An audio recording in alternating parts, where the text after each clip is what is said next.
अस्सलाम वालेकुम, welcome back to my channel. आज मैं आपके साथ रिव्यू शेयर करूंगी एक सिरप के बारे में। डैट सिरप इसकार पल्मोनॉल और ये 120 ml में अवेलेबल है। इसका ब्रांड जो है वो CCL है। अगर इसकी प्राइस की बात कर ली जाए तो 160 रुपीज़ में आपको बआसानी किसी भी मेडिकल स्टोर से मिल जाता है। आज हम इसके ऊपर बात करेंगे कि ये किस पर्पज़ के लिए जो है इस्तेमाल किया जाता है, इसके यूजेस क्या हैं, इसके बेनिफिट्स क्या हैं और इसको लेने का तरीकाकार क्या है, कितनी डोजेज जो है रिकमेंडेड डोजेज है और उसके साथ इसके क्या पॉसिबल साइड इफ़ेक्ट हो सकते हैं, क्या प्रिकॉशंस लेनी है आपने इसको लेते वक्त। काइंडली अगर आप मेरे चैनल पे न्यू हैं तो मेरे चैनल को सब्सक्राइब कर दीजिएगा। वीडियो अच्छी लगे तो इसको लाइक और शेयर भी ज़रूर कीजिएगा।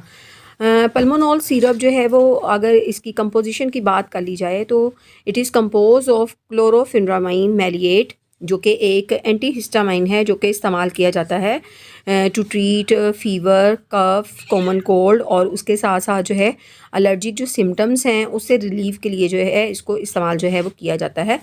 अगर इसकी थोड़ी डिटेल में बात की जाए तो पल्मोनॉल सिरप जो है, जैसे कि मैंने बताया कि एक एंटी हिस्टामाइन सिरप है जो कि इस्तेमाल किया जाता है फॉर ट्रीटिंग चेस्ट कंजेशन। उसके साथ साथ जो है आपको विद चेस्ट कंजेशन आपको फ्रीक्वेंट कफिंग हो रही है, स्पेशली खांसी जो कि हे फीवर की वजह से हो रही है। अब हे फीवर क्या है? इट इज़ एलर्जिक रिहाइंटर्स जो कि आपको होता है due to the cold. Like आपको सिम्टम जो हैं इसके अंदर जो है वो होते हैं और उसके लिए जो है इसको इस्तेमाल किया जाता है। उसके साथ साथ कोल्ड्स या फिर रिस्पायरेटरी इलनेस जो है उसके लिए इसको इस्तेमाल किया जाता है। ये एक एंटी एलर्जिक जो है इसकी प्रॉपर्टीज़ हैं जो कि इस्तेमाल किया जाता है।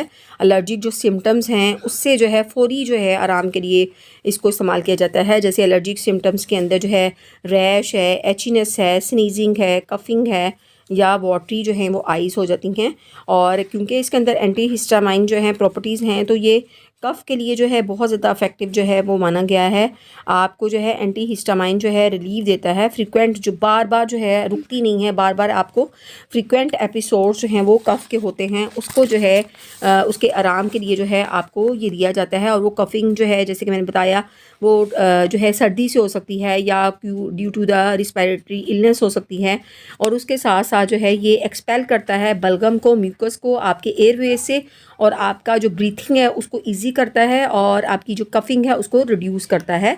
और इसके साथ अगर हम बात कर ले जाएं तो ये जो है जो आपकी रिस्पायरेटरी इन्फ्लेमेशन हो जाती है और due to that respiratory inflammation जो आपकी सांस की नाली में जो है इन्फ्लेमेशन हो जाती है उसकी वजह से जो है आपकी स्टफ़ी नोज़ हो जाता है या साइनस प्रेशर ज़्यादा होता है जिसके सिम्टम्स आपको नज़र होते हैं, सर भारी होता है।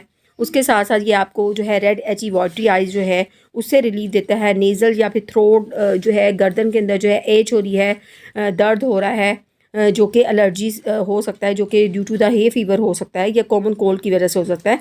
तो उसके लिए बहुत ज़्यादा इफेक्टिव जो है वो सिरप है। अगर हम इसकी जो रिकमेंडेड डोज़ है उसके पे बात कर लें तो ये जो इसकी डोज़ है डिपेंड करती है एज ऑफ पेशेंट पे, वेट ऑफ द पेशेंट पे। तो चिल्ड्रन जो 1 साल तक की एज के हैं उनको आप जो है जो डॉक्टर जिस तरीके से प्रिस्क्राइब करता है उसके अकॉर्डिंग लेनी है।